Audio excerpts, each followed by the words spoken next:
Today, I want to speak about a powerful concept. Stay quiet after disrespect, let karma speak. We've all experienced moments where someone disrespected us, through words, actions, or even silence. Our first instinct may be to react, to defend ourselves, or to get revenge. But true strength often lies not in reacting, but in choosing silence, walking away, and letting the universe take care of what we cannot control. You see, when we retaliate with anger, we step down to the same level as those who hurt us. But when we remain composed and quiet, we rise above, we maintain our dignity, and we trust that what people put into the world, good or bad, will eventually return to them. That's karma. Silence doesn't mean weakness. It means power under control. It means choosing peace over chaos. When you stay quiet after disrespect, you're not losing. You're winning a different kind of battle, one of maturity, grace, and long-term justice. So the next time you're hurt or humiliated, take a breath, don't match their energy, trust life, trust karma, and let your silence be your loudest response. In a world where people are quick to react, to clap back, and to voice every opinion without restraint, choosing silence can be one of the most powerful and courageous acts. Many mistake silence for submission or weakness, assuming that if you don't speak up or fight back immediately, you're allowing someone to walk over you. But in truth, silence, especially after being disrespected, is a conscious, deliberate decision. It's the strength to hold back when your emotions are boiling. It's the discipline to know that not every insult deserves your attention, and not every offender deserves your energy. Silence is not the absence of a response, it is a response. It says, I am above this. It communicates that you value your peace more than momentary satisfaction. When you stay quiet after being disrespected, you take control of the situation by refusing to let someone else's actions dictate your behavior. You prevent the other person from having power over your emotions. Instead of letting anger, hurt, or pride make decisions for you, you choose stillness. That stillness can be intimidating. It leaves the offender confused, sometimes even ashamed, because they don't get the reaction they were expecting. They're left alone with their own behavior, forced to reflect on their words or actions in a space where your silence echoes louder than any retort ever could. This kind of restraint requires emotional maturity. It means you've done the internal work to know that your value isn't determined by how loudly you defend yourself, but by how gracefully you carry yourself. In many ways, silence is a form of mastery, over yourself and over the moment. It's not passive, it's intentional. It's a way of saying, I don't need to prove anything to you. My peace, my character, and my integrity speak louder than words. When you realize that silence doesn't mean you're powerless, but that you're powerful enough to choose your response with wisdom and calm, you begin to see it as a gift, not a weakness. When someone disrespects you, it's easy, almost instinctive, to feel the urge to retaliate, to say something back, to throw an insult, to match their tone with equal fire. But in doing so, you risk lowering yourself to their level, where anger, ego, and pride take control. And the truth is, once you step into that space, you're no longer standing on higher ground. You've allowed their behavior to define yours. Choosing not to respond in kind doesn't mean you're letting them win. It means you refuse to become like them. Every time you mirror someone's negative behavior, you hand over a piece of your character and stoop to a place that doesn't reflect your true self. You might feel justified in clapping back, but what do you truly gain from it? A momentary satisfaction, perhaps, but often at the cost of your dignity. People who hurt others or speak with disrespect often operate from a place of insecurity, pain, or immaturity. Their words or actions are more a reflection of their internal chaos than of your worth. When you choose to respond with equal negativity, you become a participant in that chaos. Instead of rising above it, you become a mirror of it, and worse, you may carry the emotional weight long after the moment has passed. It takes real self-awareness to pause, to recognize what's happening, and to make a conscious choice not to descend into pettiness. That choice doesn't come from fear, it comes from clarity. You know who you are. You know what kind of person you strive to be. And when you don't allow someone's disrespect to drag you down, you remain rooted in your values. That is strength, not just emotional, but moral. Remaining composed in the face of disrespect sends a message. not just to the person who hurt you, but to everyone watching. It says, "I won't let this shake me." People remember how you handled disrespect far more than they remember what caused it. When you stay grounded and choose not to lash out, you leave a lasting impression of maturity and self-control. Let others fight their own battles with their conscience. You don't have to join the fight to prove your worth. There is an unspoken law in life that governs far more than we can see or measure, a force that quietly balances the scales of justice in its own time. That force is karma.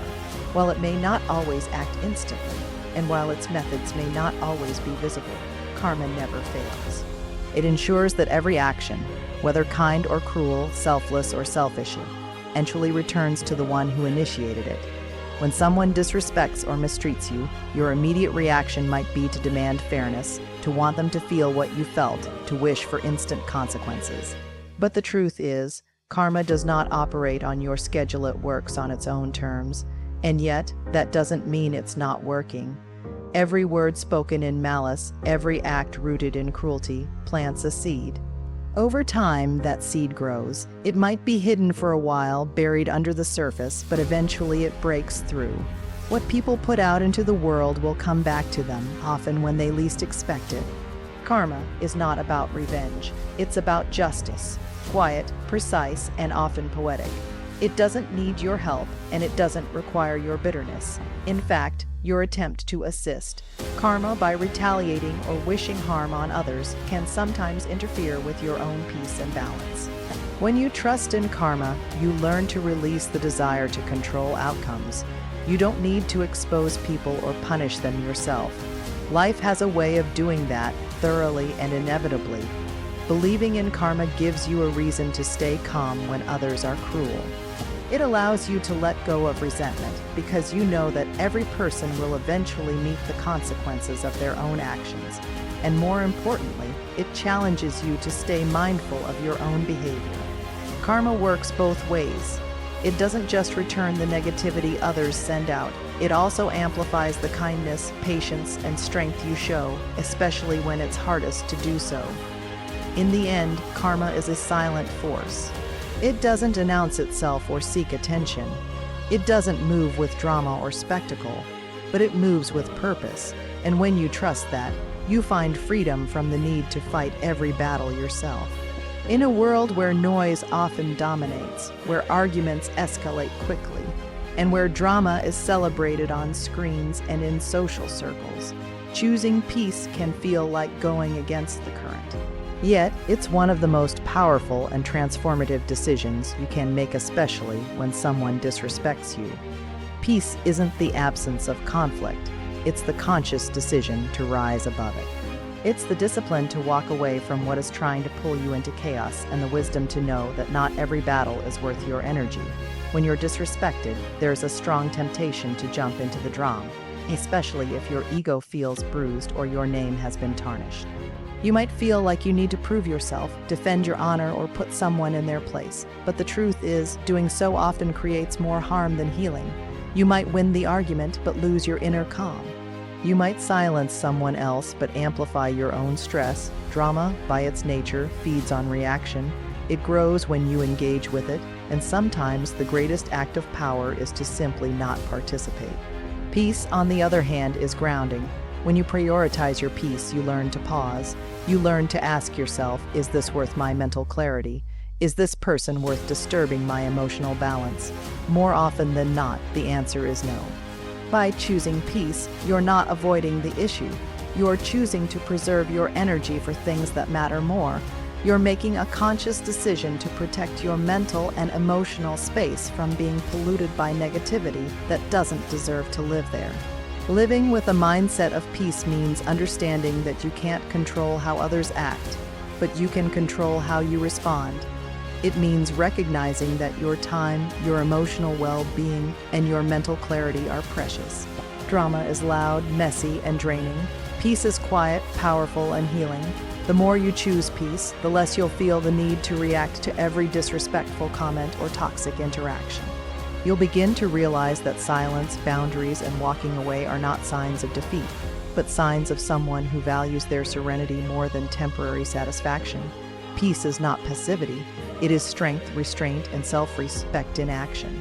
And in the long run, it builds a life of far more stability and happiness than engaging in every storm that comes your way. Disrespect often feels like a challenge, a provocation meant to pull you into a conflict or emotional reaction. The natural instinct is to defend yourself, to prove a point, or to match the energy that's been thrown your way. But there's a quiet, unshakable power in choosing to disengage. It's a decision that says, I know who I am, and I don't need to validate myself by responding to disrespect. That choice isn't rooted in fear or avoidance. It's rooted in dignity. Dignity is the calm presence you carry even when you're being tested. It's the ability to step back from situations that threaten your self-respect, knowing that silence and distance can speak louder than words. When you disengage from someone who is trying to provoke or belittle you, you're not surrendering. You're preserving your energy and refusing to play a game that has no true winner. You're showing that your self-worth isn't up for debate, especially not in a moment of conflict driven by ego, immaturity, or malice. Disengagement is often misunderstood. People may see it as weakness or indifference, but those who truly understand emotional intelligence recognize it as a profound act of strength. It takes courage to walk away, not just physically, but mentally and emotionally. It takes inner stability to know that you don't need to be in every argument, win every debate, or correct every misconception. Sometimes the most dignified thing you can do is allow others to expose their character while you remain anchored in yours. Holding onto your dignity means valuing peace over pride. It means knowing that just because someone throws dirt at you doesn't mean you have to get dirty in return. It's about making a clear statement, not with your words, but with your actions, that you are not available for chaos, drama, or emotional manipulation. You don't need to stoop to someone else's level to feel powerful. True power is found in restraint, in the ability to remove yourself from toxic spaces without bitterness, and in the quiet confidence that your integrity remains intact. When you disengage with grace, you teach others how to treat you, not by demanding respect, but by demonstrating that you won't settle for less. You lead by example, showing that dignity isn't about domination or retaliation, but about self-awareness, control, and the unwavering decision to stay true to your values regardless of how others behave. In the heat of a moment when you've been disrespected, the urge to clear your name, explain your side, or expose someone's bad intentions can be overwhelming.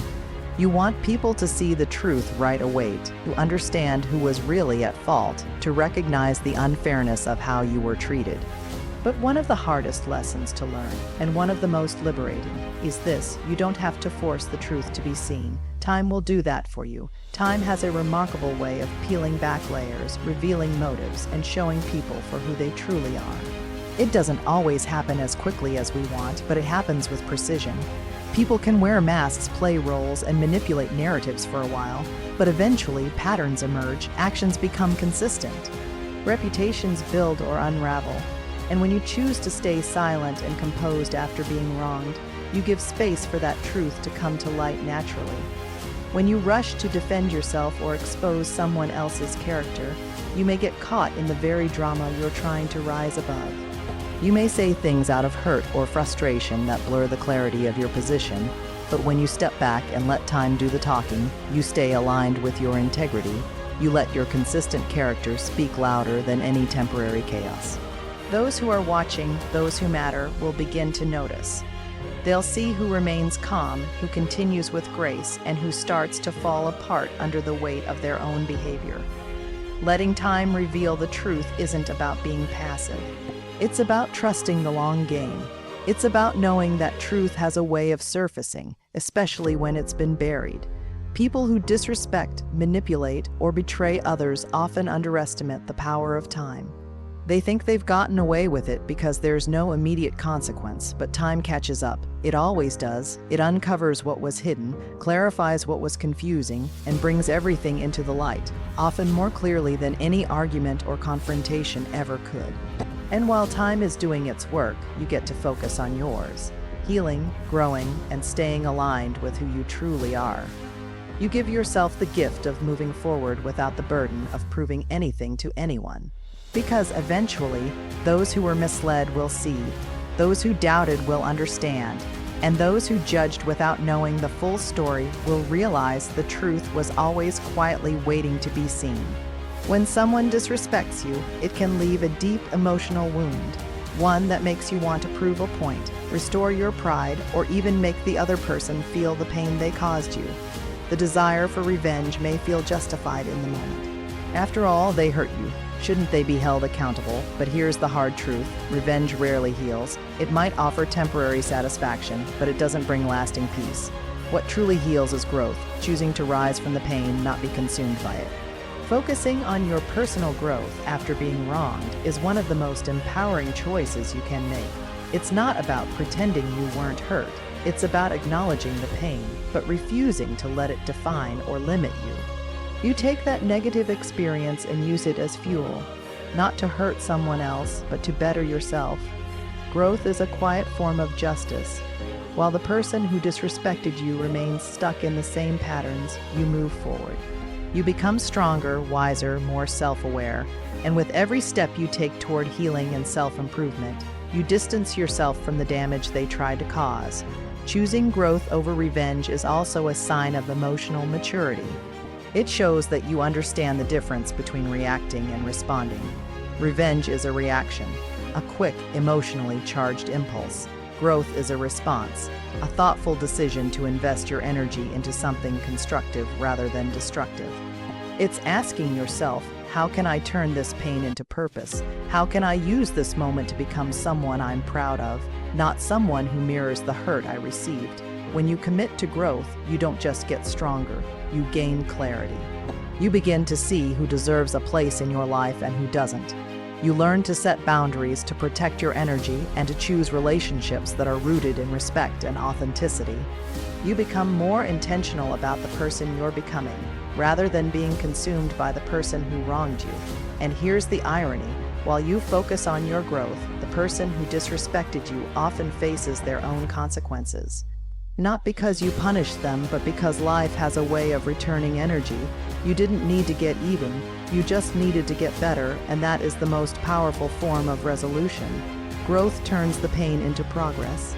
It shifts the narrative from "they hurt me" to "I learned, I grew, and I moved forward with strength and clarity."